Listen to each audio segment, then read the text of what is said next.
Imagine being trapped inside a wooden vessel for 370 days.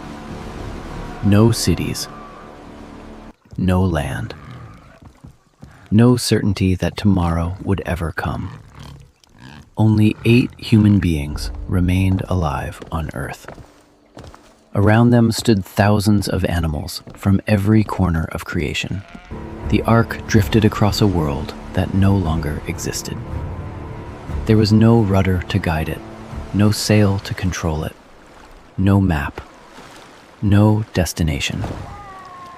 And yet, the greatest challenge facing Noah and his family was not the flood itself. It was not the endless labor. It was not the darkness. It was not even the smell of thousands of living creatures confined inside a wooden structure for more than a year. The hardest moment came when the rain first began to fall. Because outside the walls of the Ark were voices. Voices that had once laughed at Noah. Voices that had ignored every warning. Voices that would soon disappear forever. And after those voices vanished, came something even more difficult. Silence. A silence that lasted for months.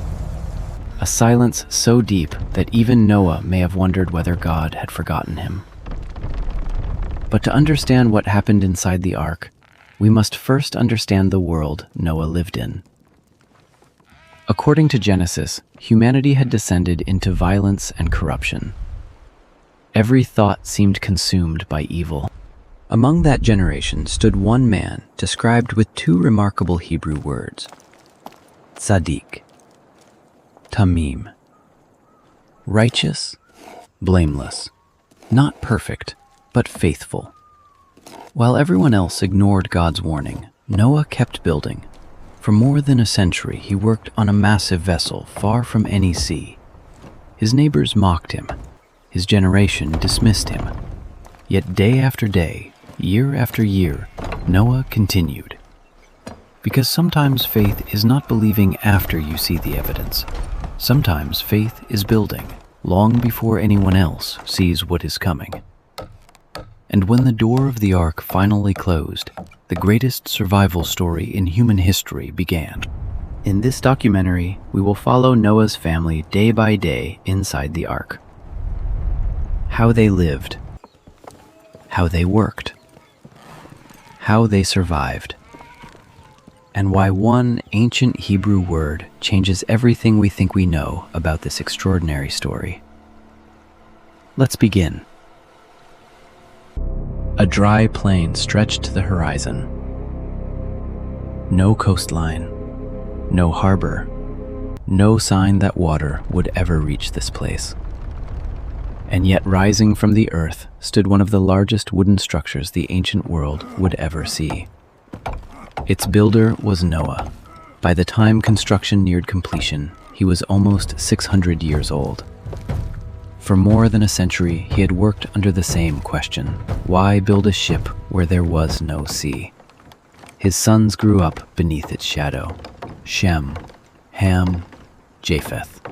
From childhood to adulthood, they carried timber, sealed joints, and listened to their father describe a judgment nobody else believed was coming.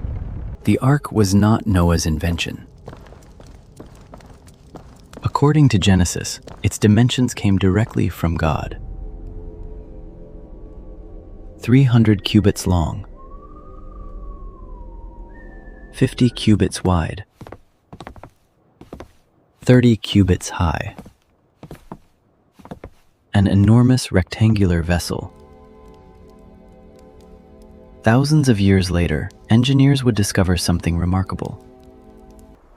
The Ark's proportions were extraordinarily stable for rough seas.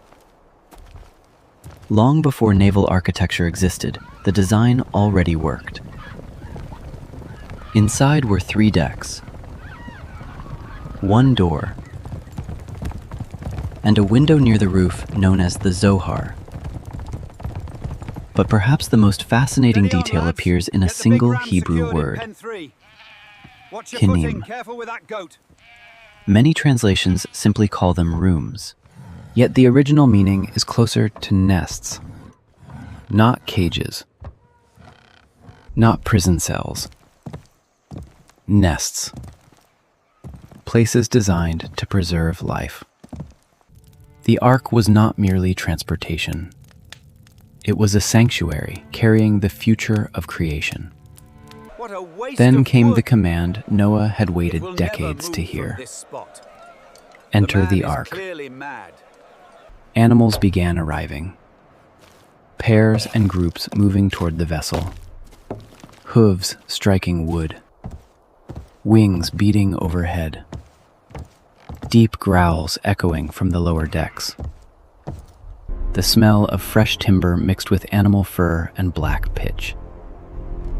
For Noah's family, this was the point of no return. Clay jars of grain were loaded aboard.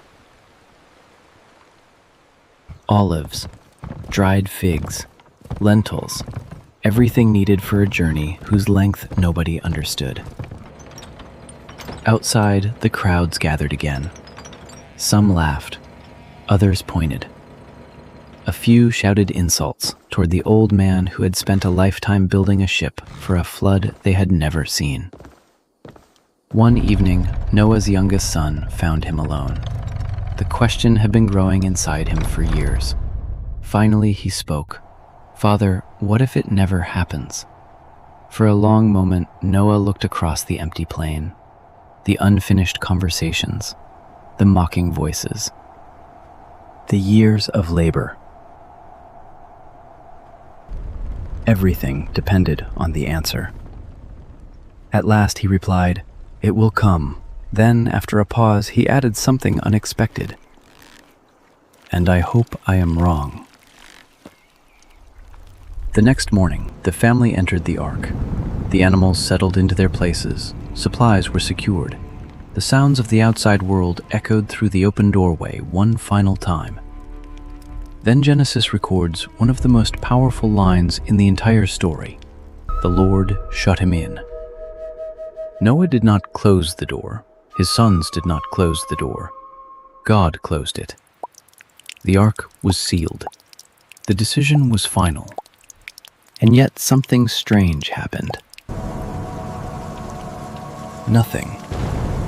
No thunder, no storm, no flood. Only silence. One day passed, then another. And outside the ark, the laughter continued. The door was closed. The ark was sealed. The animals were inside. Noah's family was inside. Everything was ready. And yet the sky remained clear. One day passed, then another. Still no rain, no clouds gathered on the horizon, no thunder rolled across the plain. Nothing happened. Outside, people continued their lives.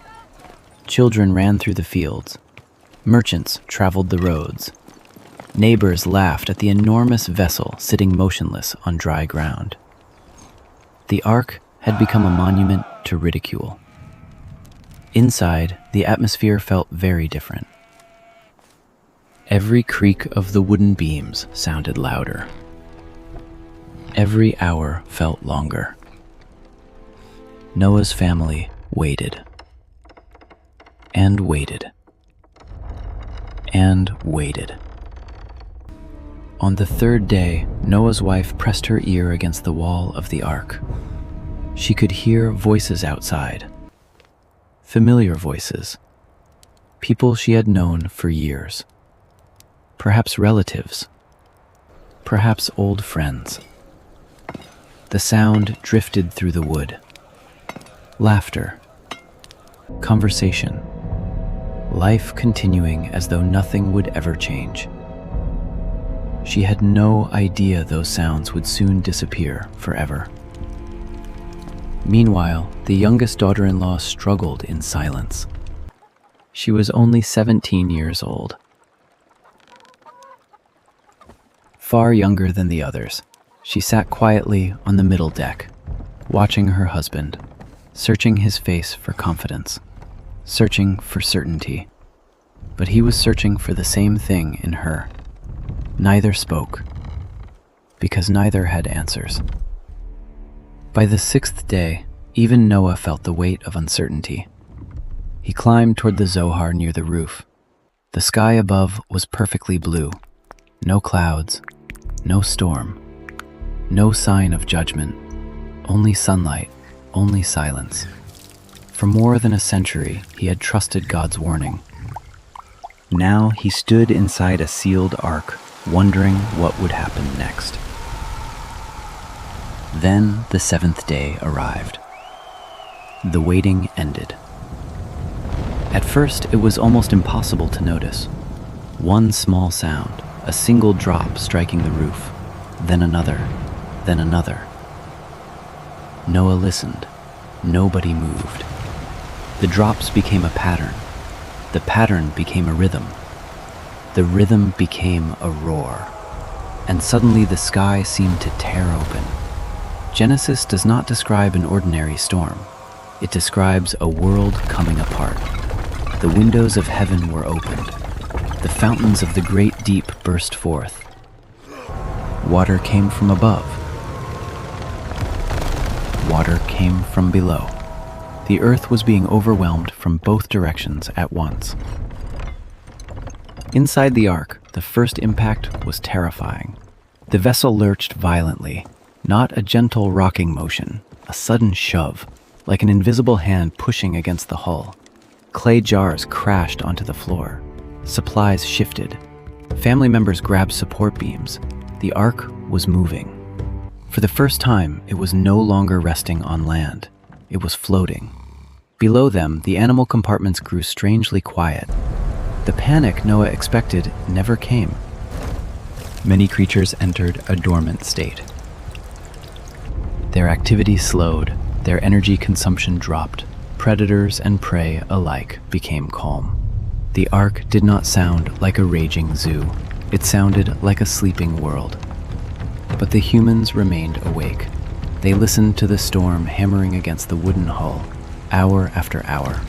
Then new sounds appeared, sounds from outside, voices, distant at first, then closer.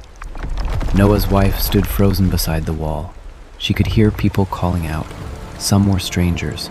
Some may have once mocked the ark. Now they were desperate. Now they were afraid. She sat on the floor and listened. Not because she could help them. The door was sealed. There was nothing anyone could do. She listened because someone should remember them. Someone should hear the final voices of a dying world. As the storm intensified, Shem walked the decks in darkness. Every beam groaned under pressure. Every joint strained against the flood. He placed his hand on the hull. Water pressed against the wood from every direction. And one terrifying thought entered his mind. If this ship fails, everything ends. Not just us.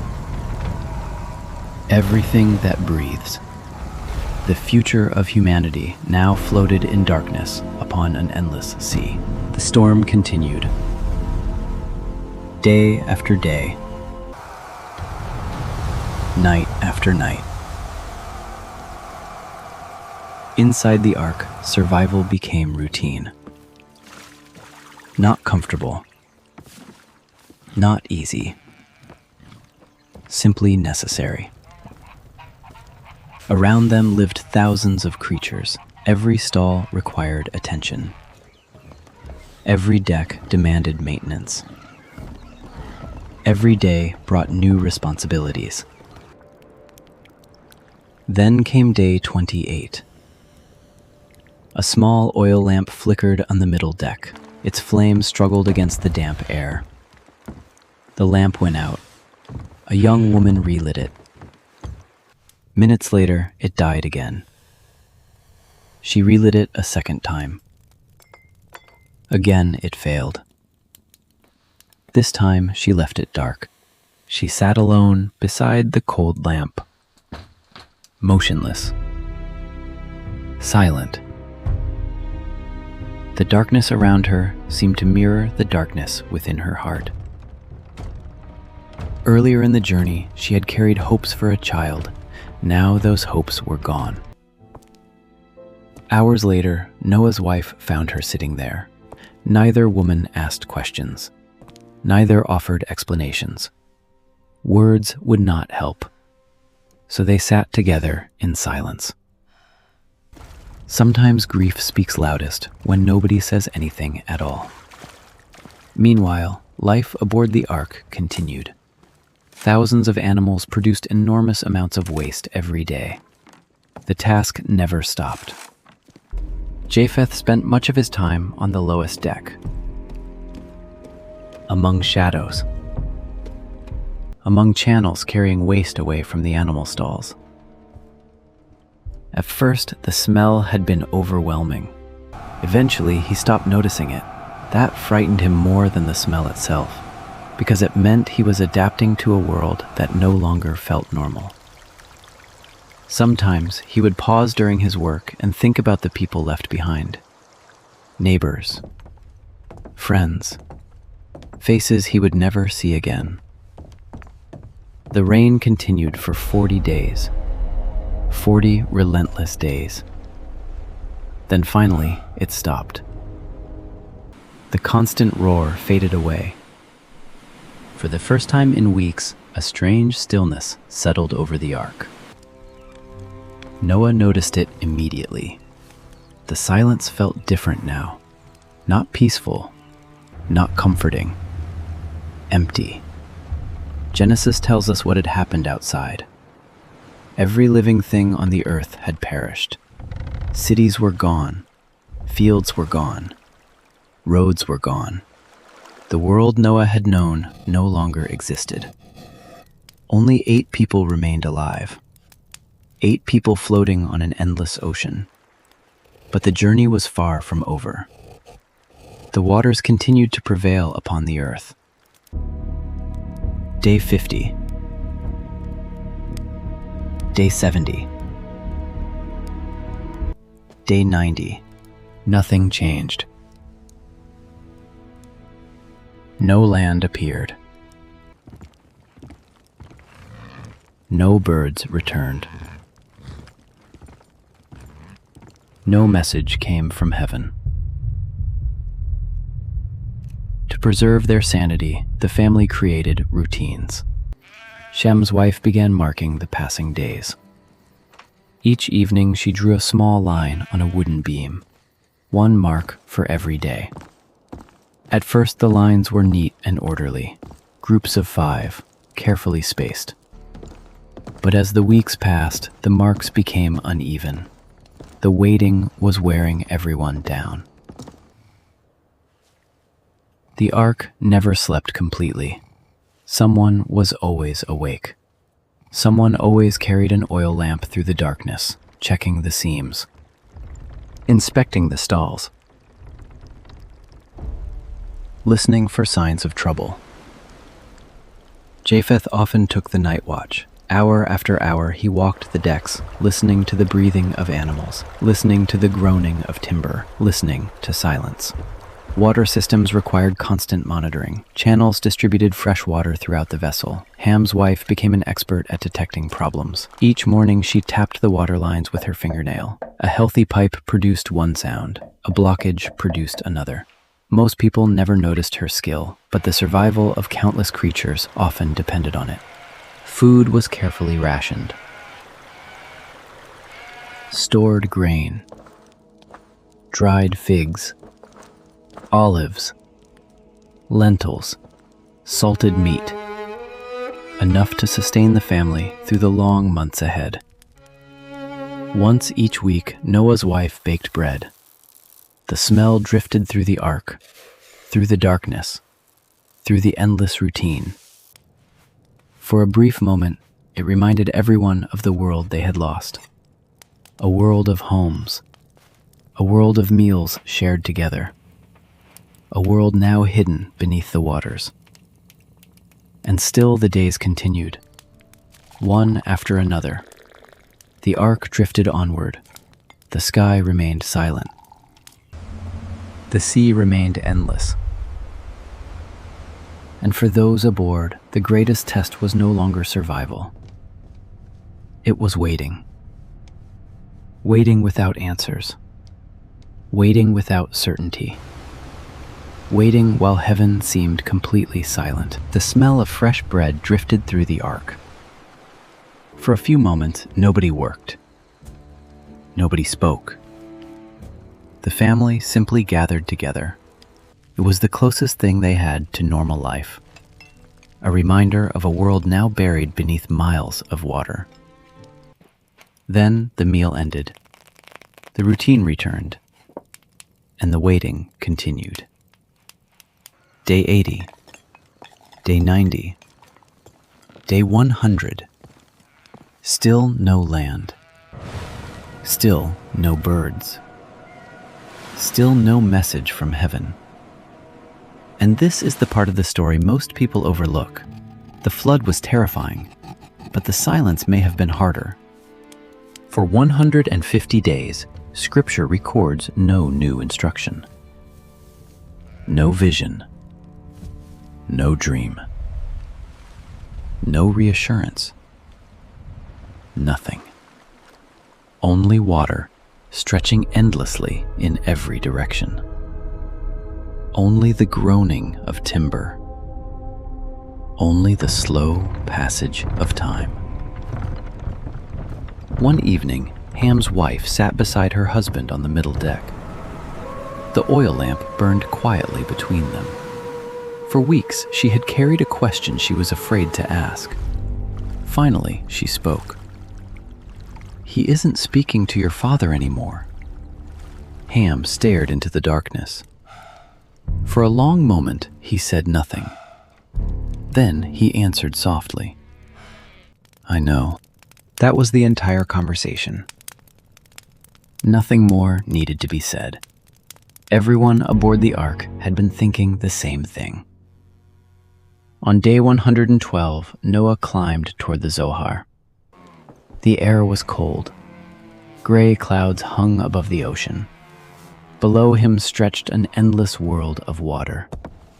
No mountains, no valleys, no sign that dry land had ever existed. For the first time since God had called him decades earlier, Noah found himself asking a dangerous question. What if God forgets us here? What if this ark is not deliverance? What if it is merely a floating tomb?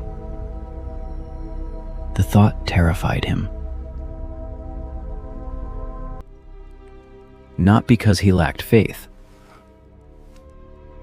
but because he was human. There is a kind of waiting that tests every believer, not the waiting at the beginning, the waiting after months of silence, the waiting when nothing changes, the waiting when every prayer seems to vanish into the sky, the waiting when hope becomes difficult work.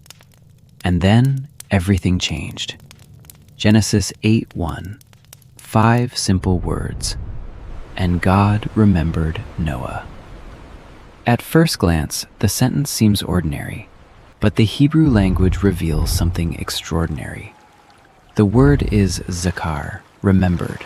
Yet zakar does not mean that God had forgotten. God does not forget. Zakar is a covenant word. It means God is about to act on a promise. When God remembers someone in Scripture, movement follows, intervention follows, deliverance follows. For 150 days, heaven had been silent. But heaven had not been absent. God had been preparing the next chapter. Then Genesis tells us what happened. God sent a wind over the earth. The waters began to recede. The Hebrew word for wind is ruach, the same word often translated as spirit, the same word that appears at the beginning of creation. The Spirit moved over the waters then, and now a wind moved over the waters again. Creation was beginning anew. Days passed. The ark drifted onward. Then, one morning, it happened. A deep vibration echoed through the hull. A sudden jolt. Wood groaned beneath their feet. The vessel stopped moving. For months they had floated without direction. Now they had touched something solid. Stone. Mountain. Hope. The ark had come to rest upon the mountains of Ararat. Nobody rushed outside. There was nowhere to go yet. Waters still covered the world. But everything had changed. For the first time in 5 months, the journey had a destination. Shem's wife walked toward the beam where she had marked each passing day. She stared at the hundreds of lines carved into the wood, one mark after another. A record of waiting. A record of endurance. Slowly, she pressed her forehead against the beam, and she wept. Not because the journey was over. It wasn't. Not because the world had recovered. It hadn't. She wept because after months of silence, there was finally evidence that they had not been forgotten. The ark rested upon Ararat. The waters were retreating. And somewhere beyond the horizon, a new world was beginning to emerge. The ark rested upon Ararat. But the journey was not over. Outside, water still covered much of the earth. The mountains were beginning to appear, but the world remained unrecognizable. So Noah waited. Days became weeks. Weeks became months. Finally, after 40 more days, Noah opened a smaller window in the ark. For the first time in months, fresh air entered the vessel. Noah released a raven. The dark bird circled above the waters. Back and forth it flew, searching, exploring. It never truly returned. The world outside could now sustain it. But Noah needed a different answer. He needed proof that life itself was returning.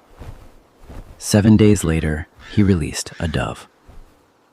Unlike the raven, a dove cannot survive among death. A dove searches for life, for green things, for dry ground, for a place to build a nest. The bird disappeared into the distance. Hours passed. Then evening came. The dove returned. There was nowhere for her to rest. Noah stretched out his hand. Gently he lifted the exhausted bird and brought her back inside. 7 more days passed. Again, Noah opened the window. Again, he released the dove. The family waited. Morning faded into afternoon. Afternoon faded into evening. Then a white shape appeared against the horizon. The dove was returning. But this time she carried something. A freshly plucked olive leaf. A simple leaf. Yet it may have been the most beautiful thing anyone aboard the ark had seen in nearly a year. Because olive trees do not grow underwater, which meant the earth was healing. Life had returned before they could even see it. Noah handed the leaf to his wife. She stared at the green color, a color absent from her world for months. It grew. Those were the only words she spoke, and they were enough. 7 days later, Noah released the dove one final time. This time, she did not return. The silence she left behind was not frightening. It was hopeful. The world was ready to receive her. Soon afterward, Noah removed part of the covering of the ark. Sunlight flooded inside, bright, warm, unbroken. For the first time in nearly a year, natural light filled the vessel. Noah closed his eyes. He simply stood there and felt the sunlight on his face. Somewhere below, a small bird chirped, then chirped again, as if testing whether sound still belonged in this new world. Yet even now, God told them to wait. The ground remained soft. The earth was not ready. 56 more days passed. During that time, life quietly returned to the ark in another way. Ham's wife discovered she was pregnant. A future generation was already growing before anyone had even stepped onto dry land. Life was moving forward. Then came day 370. Nearly 13 months after entering the ark, the family heard a voice they had been waiting for. God spoke. "Go out of the ark." The command finally came. The door opened. Light poured inside. Fresh mountain air filled every deck. The animals moved first. Birds burst into the sky. Deer bounded across the slopes. Pairs of creatures disappeared into a world reborn. Then 8 people walked down the ramp. The entire surviving population of humanity. Noah's wife reached the ground and knelt. She placed both hands into the soil. For 370 days, she had not touched the earth. Now she felt it again beneath her fingers. The youngest daughter-in-law walked toward a patch of grass. Slowly, she removed her sandals. She stepped barefoot onto the green earth. And for the first time in over a year, she smiled. Noah's first action was not to build a house, not to plant a field, not to explore the new world. He built an altar. Smoke rose into the clear sky, and God made a promise. Never again would a flood destroy all life upon the earth. Then something appeared in the clouds. A rainbow. But in Hebrew, the word is not merely rainbow. It is kesheth, a war bow, a weapon. And now that bow hung in the sky, pointed away from the earth. The judgment was over. The promise had begun. The world was new. And the family that entered the ark in faith stepped into a future they could never have imagined. 370 days. 8 people. 1 ark. 1 promise. And 1 word that changes the entire story. Kafar. The black pitch Noah spread over every beam and every seam of the ark. The substance that kept the waters of judgment outside. But in Hebrew, kafar means far more than waterproofing. It carries the idea of covering, atonement, protection. The ark was not merely a vessel of survival. It became a symbol of salvation. Think about the pattern. God shut the door. God remembered Noah. God opened the door. The family inside could not steer the ark. They could not control the storm. They could not see where they were going. Their survival rested entirely in the hands of the one who called them aboard. And perhaps that is why Jesus later said these remarkable words. As it was in the days of Noah, so it will be at the coming of the Son of Man. The story of Noah is not only about the past. It points forward. It reminds us that faith often means trusting before we understand, waiting before we see results, believing when heaven seems silent.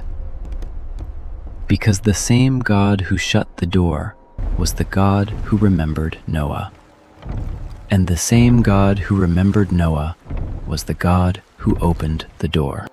Maybe that is the message hidden deep within the ark.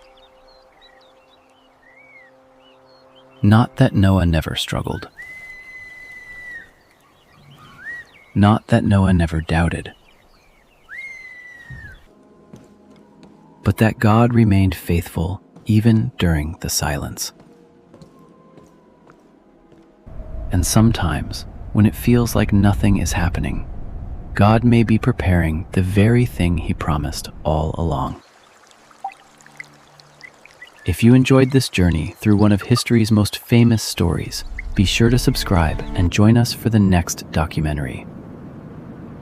And tell us in the comments, which moment inside Noah's Ark stayed with you the most?